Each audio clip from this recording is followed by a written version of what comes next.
Okay, so she acted surprised to see the pictures. Okay, and yeah, my experience with a lot of these nurses are they only seem to know how to read blood results. And you try to show them pictures or something, they have no idea like what they're looking at. And yeah, they won't even trust me. Yeah, okay, this is a failure, I think. This is another failure in modern society. The nurses, they should be there to try to work with patients and help patients. So if I try to show them some type of data that will help me express my condition to them, they should embrace this. They shouldn't try to poo-poo this. Okay? I'm trying to be helpful as a patient trying to convey my injury. Not only am I telling her what's wrong with me, I had to go get the pictures myself and print them out to show her. Alright? So I've gone to some length to try to bring this information to her. This is after paying her money to do a particular job. Alright? And she wants to argue with me. And she didn't want to see the pictures. Maybe she didn't know what she was looking at, but I bet she does now. Then she told me my symptoms and injury could be behavioral or stress related, and this was insulting. This tactic I recognized, and you can see where other doctors and nurses that I went to use the same attack. Writing it in their medical records, I recognize this as a psychological designation fear tactic talking point. Probably on instruction from the business partners at St. Vincent's East Hospital, Ascension. I go to these doctors following going to the ER and being misdiagnosed repeatedly, and the first things that are said seem related. Are you stressed out? You look like something's wrong with you emotionally. And they try to play this up, the psychological designation angle. And it's just talking points from the hospital. That's name calling, but it's harmful to me. They're told to put this out there, and if they're successful in pushing the psych ideology, they can ignore my injury. Because I have mental health problems or whatever, and aren't a human being. All right. You can see how mental health is so closely tied to EMTALA, and patient dumping cases, and I believe it's for exactly this reason.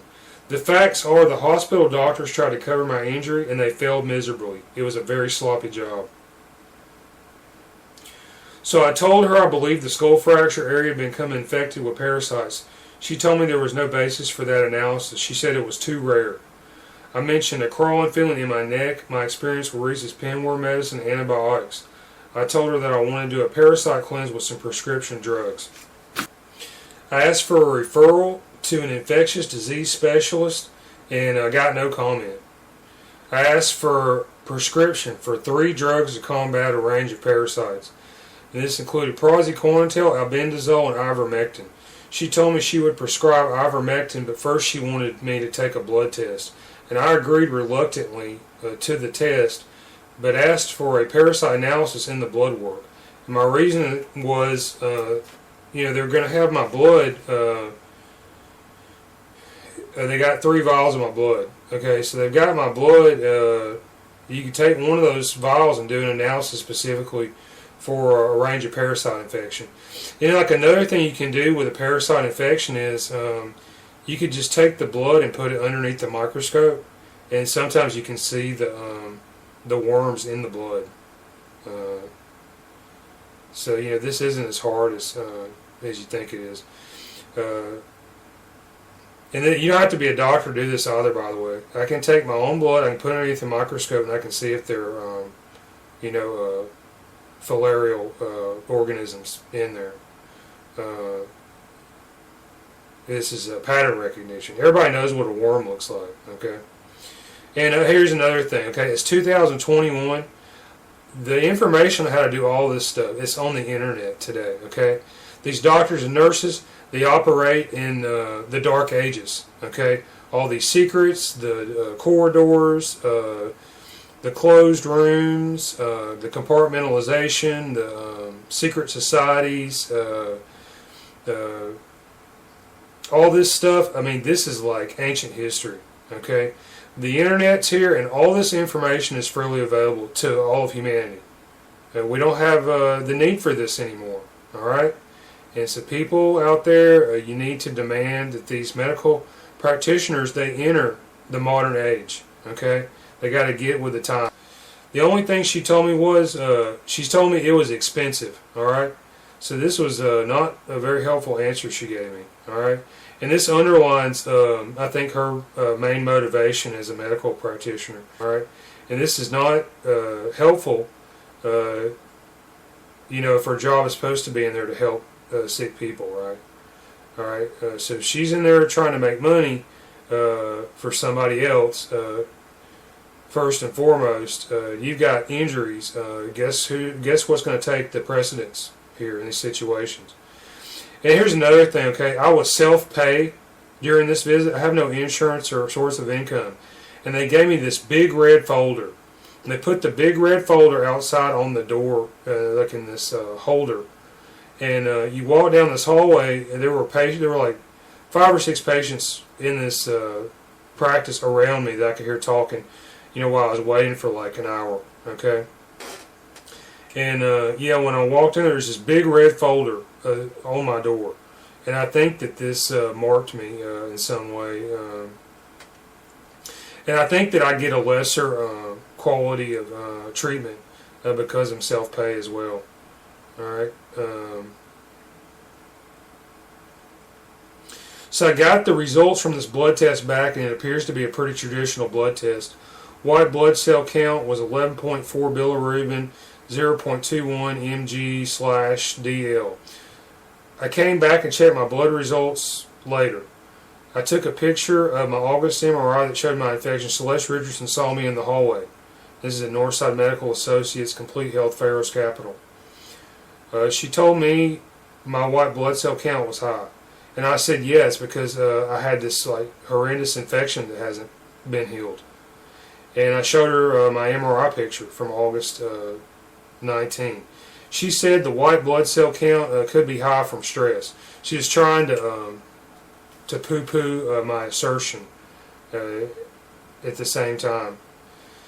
So I told her this was not stress. So we argued about this. And she asked me if I had taken the medicine she prescribed, ivermectin, yet, and why not. And the reason why not is because Celeste Richardson, she wanted to have a blood test and get the results of the blood test before I started taking this medicine. All right, and that's why not. All right, so you know, what is going on with her? And I think it's about you can analyze this very quickly, and you can understand it's about dominance. Okay. And she wants to dominate me and control me.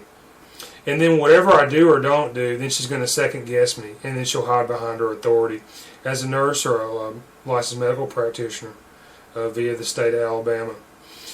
When I got home, I took the ivermectin, and it was a 1-dose deal. It did something helpful. The injury area in my neck where there was biting burned for hours. A day later, somewhere in my body, I could smell death or rotting. Maybe you've been outside walking around or something, you come up on a dead animal, a dead snake, or something like that, and that's what it smelled like. Also in my mouth, I could taste something like dirty lake water or something. I could feel infestation diminishing. A week later, this drug was still working. After this, I believe my liver function improved. I was eating more and feeling energetic. Conditions improved. I was amazed. Bone damage was still present, and the wound I had was still fragile. Neck movement range limited. Several weeks later, I felt better still.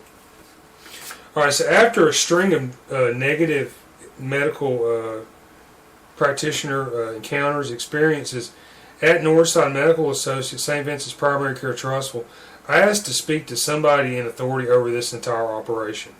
You know, who's running things here? Who's responsible?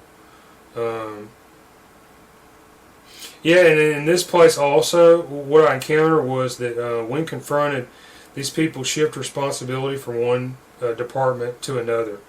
So they say I got to go talk to somebody else. I go to them. They say I have to go talk to somebody else. So you never actually find out anything. They just send you to somebody else and say, you need to talk to such and such. So yeah, I did this, and yeah, I had a bit of an argument with some woman there. I got a call later from some woman named Rona. I have no idea who this is, but yeah, I was busy when she called, and I didn't have time to talk to her. Sorry. See, my time is valuable also out there. Blessed class of medical practitioners. Yeah, after I talked to this woman there and filed a protest, I went to the front desk and I requested all my medical records from Northside Medical Associates, Complete Health, James Frankie Crum, and Celeste Richardson. And yeah, the woman I talked to, she was standing. She moved herself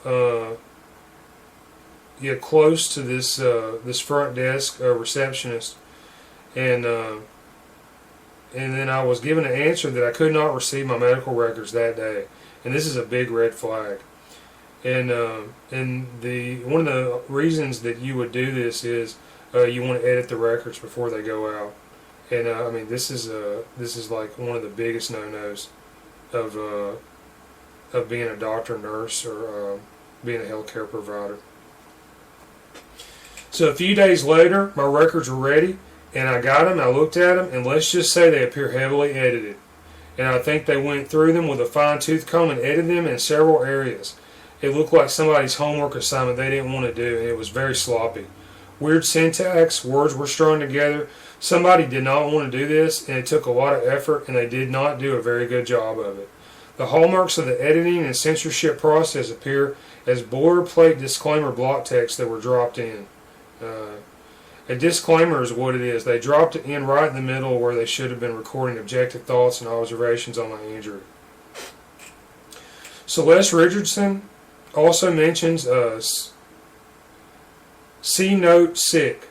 And this note was not included with my medical records, so it's secret. Okay. James Frankie Crum's records were edited in a similar fashion. Many edits surround the acknowledgement of my skull injury. And yeah, okay, I think that if they acknowledge that my skull is broken, which it is, then they contradict the original findings of Julian Patrick Druhan, radiologist in St. Vincent East Hospital, okay, who locked this thing in from 2018 emergency room visit. And this would shed light on a wide-ranging corruption hospital scam and a clandestine corruption policy as well. So in his record, James Frankie Crum's record, the area surrounding my left ear is left blank, where the same area for the right ear shows normal. Frankie told me in our visit he saw fluid in my left ear. And this is because of the massive infection inside my skull. It pushed out all the way to my left ear, clearly visible in the August MRI pictures. Why did they do this? A cover sheet says the records were released and approved through the Pell City headquarters, Inri Medical Associates. INRI Medical Associates. I attempted to contact INRI DBA Northside Medical Associates CEO Ronald Helms, and this is now Complete Health and Pharos Capital, about my experience in one of his facilities. I left a message on his answering machine. He would not return my call.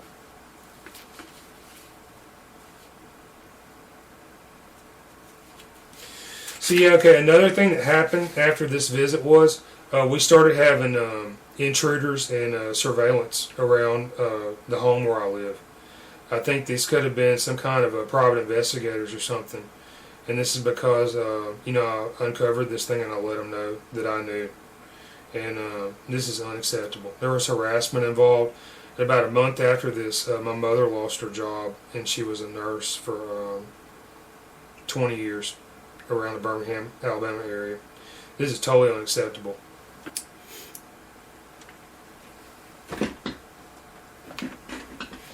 Alright, so this was the basis for my complaint that was sent to the Alabama Board of Nursing in late 2020.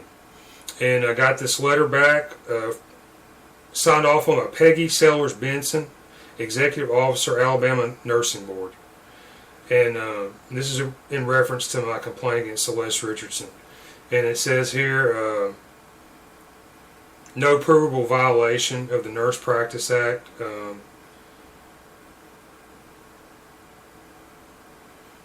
Could be substantiated. So I'm going to put this out here again. I think this complaint, it was rather egregious and flagrant, and I think that this complaint had very strong merits, and this was ignored. And so Peggy Sellers Benson, the Alabama Nursing Board, I think you do the people of Alabama a grand disservice. I personally will never trust any licensed medical practitioner or nurse licensed to practice in the state of Alabama again. And it's because of my experience dealing with this situation. So I know that these licenses, these professionals carry, it's not worth quite as much as what people are led to believe. All right, and you do Alabama a grand disservice. The people of Alabama a grand disservice. You make these doctors and nurses in Alabama look bad because you're too lazy to investigate this thing. All right, and this is totally unacceptable. Yeah, how embarrassing.